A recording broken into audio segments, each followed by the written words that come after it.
بسم الله و الصلاة و السلام علی رسول الله. عزیزان، امروز درباره نبرد صفین گپ بزنیم. خب وقتی که صفین میگویم به نظر ما مولایمان علی بن ابی طالب رضی الله تعالی عنه و صحابی پیامبر معاویه بن ابی سفیان میآید و عمرو بن العاص میآید و دیگر اصحاب پیامبر صلی الله علیه و سلم. در حقیقت یک صفحه بسیار علام‌آور است. یعنی می‌بینیم وقتی که صفین بررسی میکنیم صفحه خیلی علام‌آور است. انسان دلش درد میکنه وقتی که می‌بینه، چون اونجا یعنی که خیلی چندین صدها شاید چندین هزارها صحابه وفات کردن. لیکن وقتی بررسی کردن باید که ما مراجعت کنیم به خودی سخنهای علی بن ابی طالب رضی الله تعالی عنه، چون که یعنی شخصی بی‌واسطه در این حادثه اشتراک کردن. دشمنای خودشون که طرف مقابل خوب میشناختن و چگونه بها دادن. یعنی همینا یا مسلمان گفتن یا کافر گفتن یا چی گفتن یا منافق گفتن مثلا. بنابراین حرکت میکنیم ما اعتماد ما به سخنهای خود حضرت علی، یعنی که اشتراکچی به واسطه همین حادثه، یعنی که حادثه صفین اطرافش صحبت کنیم. لیکن پیش از این اطرافش گپ زدن باید یک یادآوری مهم بکنیم عزیزان. یادآوری مهم این است که تمام روایت های زمان فتنه گیریم، از زمان فتنه که در 6 سال آخر حیات عثمان بن عفان شروع شد تا همین عام الجماعه یا سال 41 که اومد، تا همین ببینیم بسیارتر 6 نفر همین موضوع رو بررسی میکنن که همگی انسان های یا دروغگو هستن یا کذاب هستن یا ضعیف هستن که روایتشو اعتبار نداره. یکم واقعی است که مثلا که همین روایت ها در اطراف 6 نفر توپ میخوره، چرخ میزنه. واقعی احمد بن حنبل میگه که کذاب است. بخاری میگه که متروک الحدیث، حدیثش ترک شده از قبول نیست. دیگه ابو مخنف است، یعنی این بسیار خطرناک است. ابو مخنف یحیی ابن لوط این میگن که اخباریون تالیف یعنی تلف شده، اعتمادی به اون نیست، به گفته‌هاش اعتماد نیست. ابن عدی گفته است که شیعی محترق، شیعی چی محترق یعنی شیعی متعصبی، شیعی متطرفی، شیعی تندروی است که وقتی روایت بکنه از خودش اضافه و کم میکنه و مقصد برای خاطر مذهب خودش پیش برده. یکی دیگرش ابو صبره است که احمد بن حنبل میگه که حدیث میگذاشت، یعنی حدیث باف بود، یعنی خبری که حدیث بافی داشت ابو صبره. دیگرش ابن ابی فروه هست که ابو حاتم رازی میگه که ابو حاتم رازی از تهران حاضر هست، یعنی که رای یعنی علمای بسیاری برای اهل سنت داده است. تا اون زمانی که مثلا اونجا به دستی مثلا چیا گذشت، صفوی ها گذشت، خیلی علمای بزرگی داشتن، رازی ها مثلا ابو حاتم رازی و ابو بکر رازی مثلا.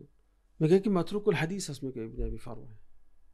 این چنین ابو جناب کلبی است که احمد بن حنبل میگه که صاحب مناکر، یعنی روایت‌های منکر بسیار روایت میکنه، روایتی که قبول ناشدنی است.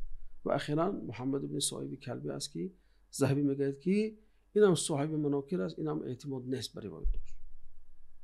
ببینید اکثر روایت‌ها که در بین ما حالا در همشون آوازها پهن است، در اطراف همین 6 نفر دور میزند و همگی انسان‌ها چن یا کذابان یا متروک الحدیث یا صاحب اعتماد نیست، حدیثاشون اعتماد نیست.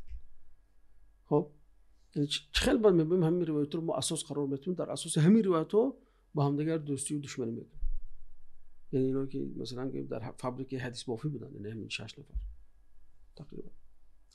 خب گفتم که باید که در ترتیب سخنهای حضرت علی ما باید بها دهیم همین حادثه رو. اولین که نقطه‌ای که باید ما اینجا سخت ترکیز کنیم این است که در نامه 58 در نهج البلاغه آمده است، امام علی بن ابی طالب میگن که اهل شام واسه کرده، میگن که ما دین ما یک است، خدا ما یک است، پیامبر ما یک است، همگی به ایمان به روز قیامت داریم. فقط اختلاف ما در سر خون عثمان است. باز میبینیم که خون عثمان چی است اینجا معنی اینجا. یعنی در خون عثمان این است که آیا خون عثمان فی الحال قصاص شگیریم یا بعد اون که دولت پابرجا شد و پاش مستحکم موند بعد خون عثمان گرفته شد، چون که قصاص خون عثمان، چون که دیگه وقتی زمانی فتنه شد در حضرت عثمان رو کشتن، دیگه دولت چه شد؟ نااستوار شد، یعنی که بسیار سیستم‌های دولتی اداریوی و فلج گرفتار شد. بنابراین حضرت علی میگفتن که باید که اول مستحکم شود بعد قصاص گیریم. ولی اینا فتنه‌گرا در همه جا پهن و پریشانن. اما معاویه و طلحه و زبیر این طرف و حضرت عایشه میگفتن که باید که فی الحال گرفته شود قصاص. یعنی اختلاف در سر همین است. یعنی حضرت علی چی گفتن؟ و یا مسلمانان و یا مؤمنان خدا ما یک است، قرآن ما یک است، پیامبر ما یک است، دین ما یک است، قبله ما یک است.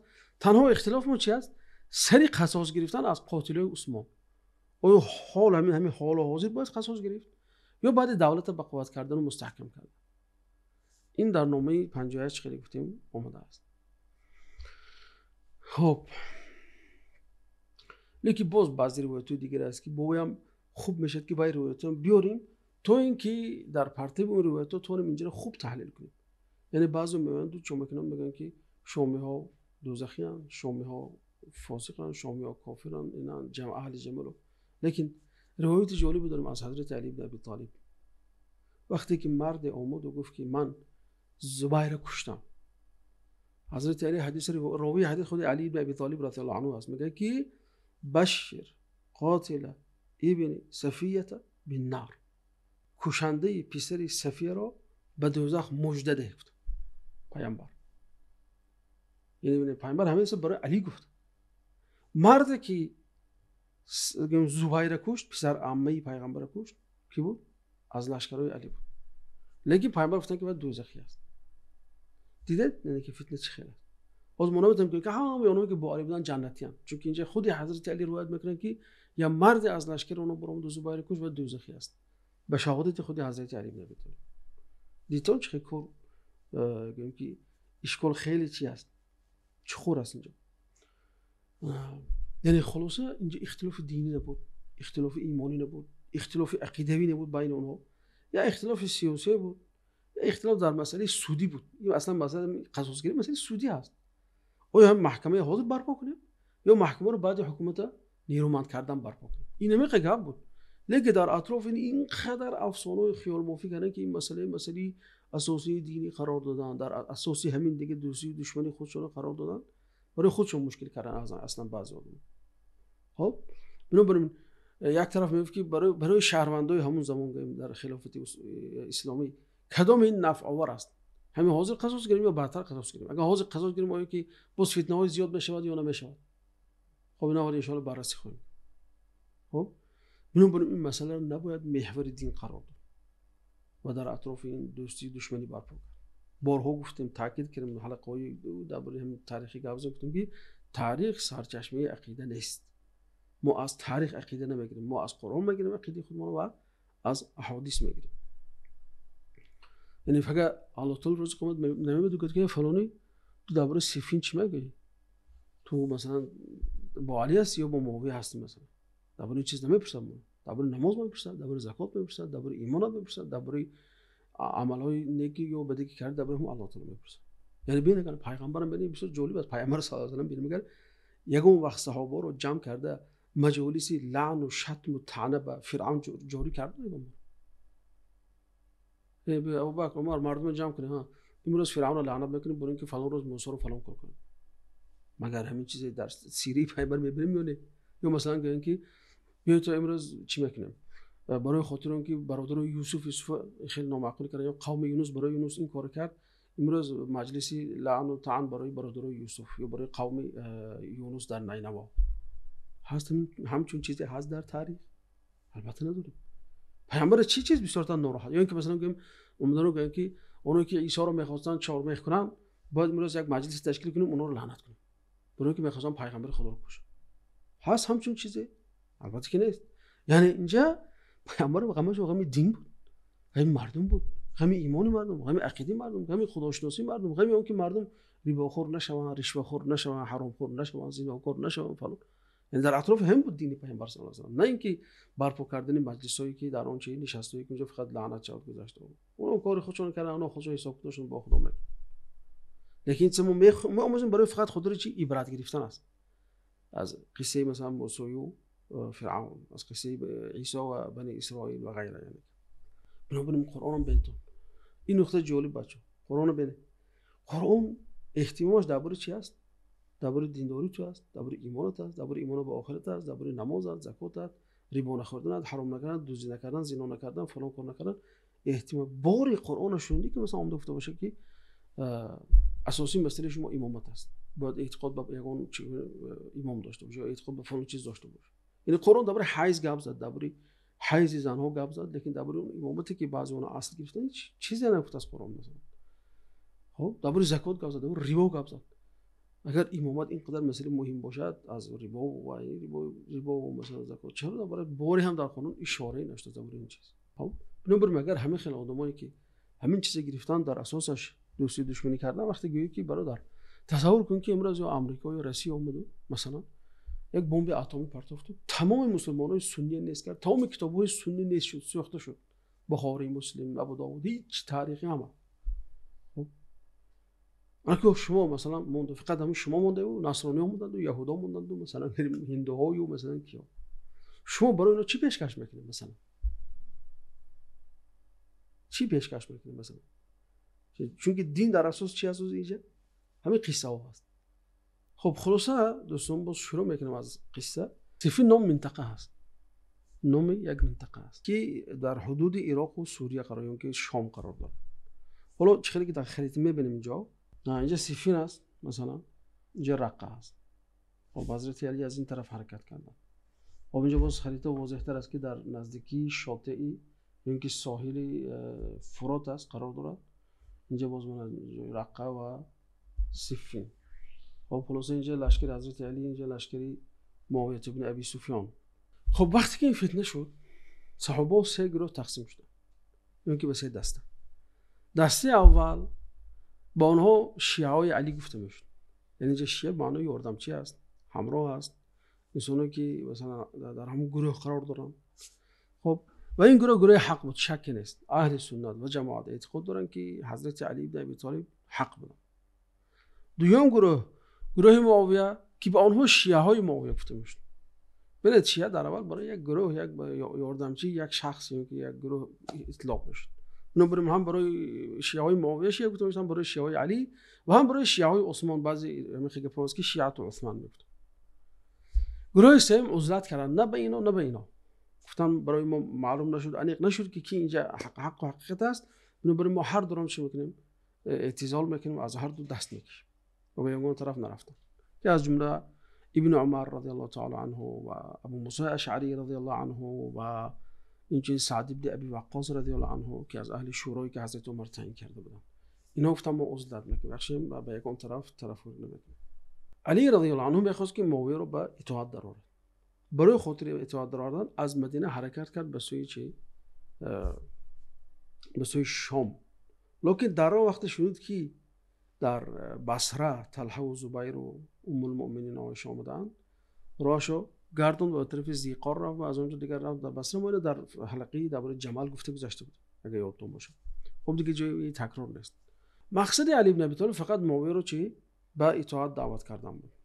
وقتی حضرت علی به اطاعت دعوت کردند، معاویه شرط گذاشت که من با تو بیعت میکنم به شرطی که همون قاتل رو اول نابود کنی، قصاص عثمان گیری. چون این معاویه وقتی نامه حضرت علی آمد با همون اشراف و اعیان شام و بعضی از صحابه‌ای که همراه او بودن مصلحت کردن، گفتن بیعت بعد قصاص گرفتن از قاتلان عثمان خواهد. خب ابن عساکر روایت میکنه، اینجا هم دقت باشو، بن معاویه هیچگاه خودش با علی برابر نمیدونست و هیچگاه طلبکار خلافت هم نبود در بدایت امر. یعنی ابن عساکر میگه که ابو ادریس خولانی اومد و گفت تو خودت با علی برابر میدونی؟ یعنی خیلی یک نمود اینکاری کرد، گفت تو کی هستی که مثلا با علی کشوکش داره؟ علی از جمله سابقه هست، علی داماد پیامبر است، علی شوهر فاطمه است، پدری حسن حسین است، یعنی علی میدونه مرتبهش چی است. ما گفت نه به خدا، من میدونم که از من دیده سزاوارتر است، لکن میدوند که عثمان مظلومانه کشته شد و من پسر عمه که او هستم و خانخواه او هستم. روید به علی گوید قاتلان عثمان را سپارد، من او را بیان میکنم. یعنی همین چیزی که معاویه بن ابی سفیان پیشکش کرد. ابو ادریس نزد علی بن ابی طالب اومد و گفت که معاویه برای تو همین گپا رو گفت، یعنی که اول اون رو سپار بعد با تو بیان میکنه. ابن ابی شیبه رحمت الله علیه روایت میکنه که معاویه گفت ما با علی فقط درباره خونخواهی عثمان جنگ داریم و کشمکش داریم، دیگه ما دعوا نداریم از علی. خب یعنی ما نمیگم که علی سزاوار خلافت نیست، و البته سزاوار هست، منم دعوای خلافت هم ندارم، من فقط میخوام که خونی همین عثمان از اونها گیریم، باید که اونایی که عثمان کشتن خونش اینه که سپارد مقاتل عثمان. خب این چنین ابو دردا صحابی بزرگ پیامبر و ابو امامه اینم صحابی بزرگ است، هر دو رفتند به نمایندگی حضرت علی، رفتن پیش معاویه، گفتن چرا با علی می‌جنگی؟ معاویه گفت از قاتلان عثمان قصاص گرفت، من اولین شخصی هستم که میرم با علی بیعت میکنم. یعنی ما این روایت رو قریب تکراری هستن از چند نفر اومده است، برای اون نقل داریم که فهمم و درک کنیم که مقصد شامی ها یعنی که خروج علیه حضرت علی نبود. شامی ها به اصطلاح حاضر که یک نمود یک تظاهر و یک نمود میتینگ بود که میخواستن که میگفتن تو خلیفه شرعی هستی لیکن ما بس اون شرط با تو باید بکنیم که اول قاتلوی خلیفه پیشینه برای ما سپاری یا خودت قصاص کن گیری از اون فرق نداره. خب برای ما سپاری خو این که چی خودت قصاص گیری همین خیلی طلباشون بود. نگفتن که علی تو استعفات تو سزاوار نیستی تو ما همچون خلیفه اعتراف نداریم گپا نزدن اونا و گفتن در بالا که ابو ادریس خولانی وقتی پرسید چی گفت معاویه. وقتی این گپا نزد علی اومدن که بین علی ابن ابی طالب رضی الله عنه یعنی که چند نفر فرستاد، خب همین خبر وقتی آوردن علی ابن ابی طالب میگه نزد لشکرش بود. بعد گفت عثمان رو کی کشت؟ میگه نزدیک به 10,000 نفر به اون گفتن که ما کشتیم، کسی جرأت داره ما رو تیربارون کنه. 10,000 خود لشکر علی میگن 50,000 بود.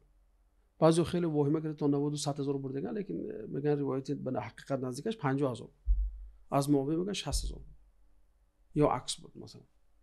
یعنی بین تقریبا 20% لشکر گفت ما کشتیم عثمان.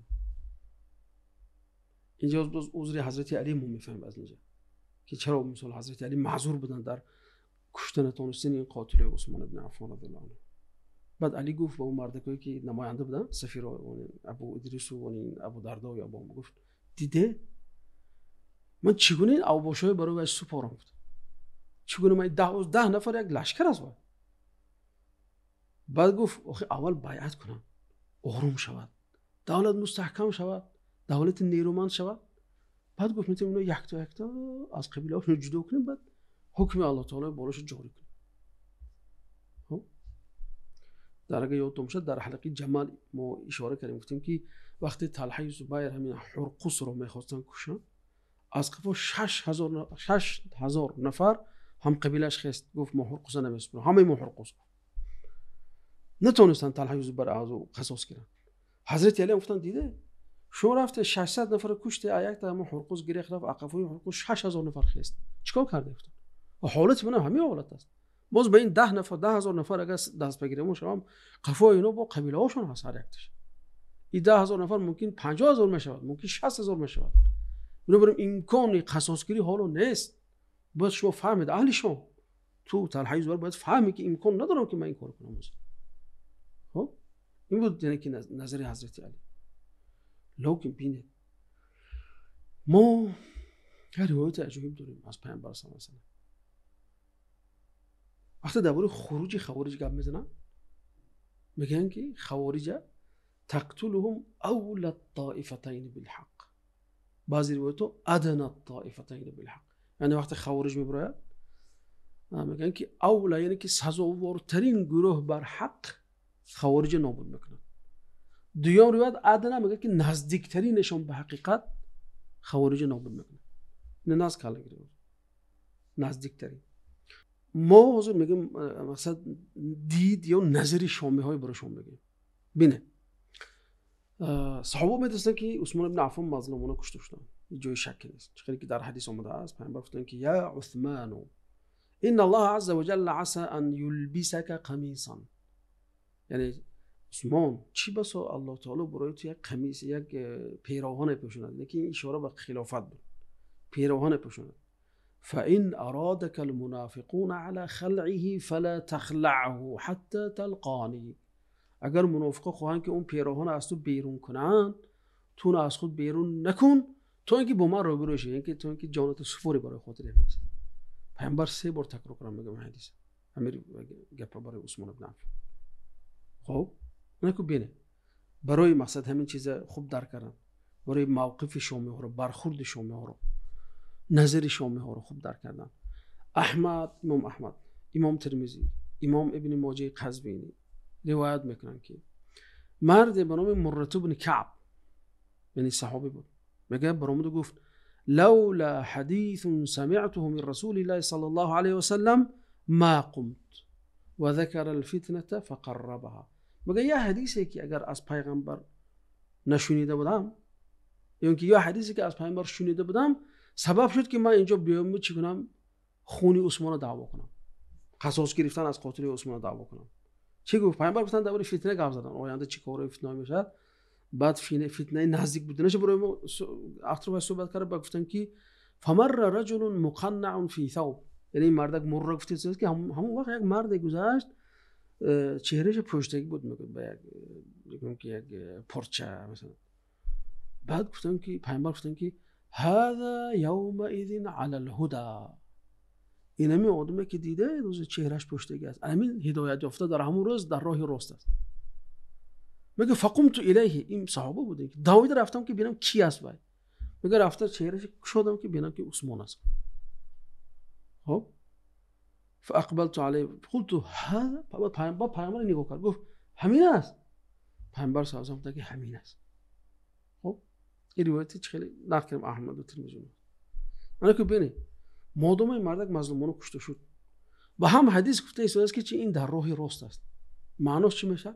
قاتلان او در راهی غلطند و گمراهند و هر شخصی که خونخواهی هم مردی که در راه راست هست کند و هم در راه راست است.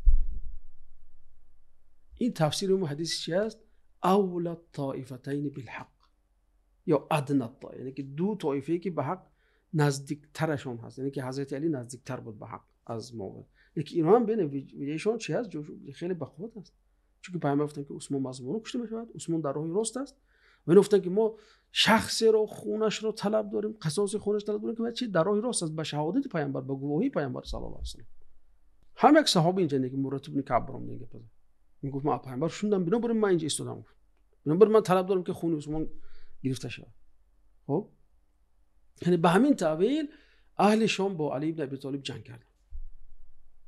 خب تا اینکه غلط بودن همین تعبیر شامی ها با شهادت عمار بن یاسر رضی الله عنه اثبات شد. همین که عمار شهید شد این تعبیر شامی ها چی شد؟ باطل بودنش اثبات شد، یا اینکه غلط بودنش اثبات شد، یا اینکه از حقیقت دورتر بودنش. ما گفتیم که اینجا هر دوشون دعوای حق. جالب حدیث دیگر است که میگه دعواهما واحد، یک طایفه از مثلا دو طایفه از امتی من جنگ بکنم با هم، دعواهما واحد، هر دوش دعواش یک است، هر دوش هم دعوای قصاص گرفتن از چی دارد؟ قاتل عثمان دارد. یکیش میگه که بدتر میگیریم، یکیش میگه حاضر میگیریم. ببین حدیثا وقتی با هم گذاریم این یک منظومه است، یک سیستم از احادیث پیامبر. وقتی با هم گذاشتیم ما به حقیقت میرسیم. وقتی قیچی زدیم باید که با پیروی عثمان دشمن شیم، با پیروی علی دشمن شیم، با پیروی فلان دشمن شیم. نه، اینا باید که یک جایه در همون سیستم گذاریم، بعد بیایم چی کنیم؟ تحلیل کنیم، در ارتباط صحبت کنیم. یا توقف میکنیم ان شاء الله. حلقه آینده دوام میدیم مثلا. تا حلقه آینده، السلام علیکم و رحمت الله.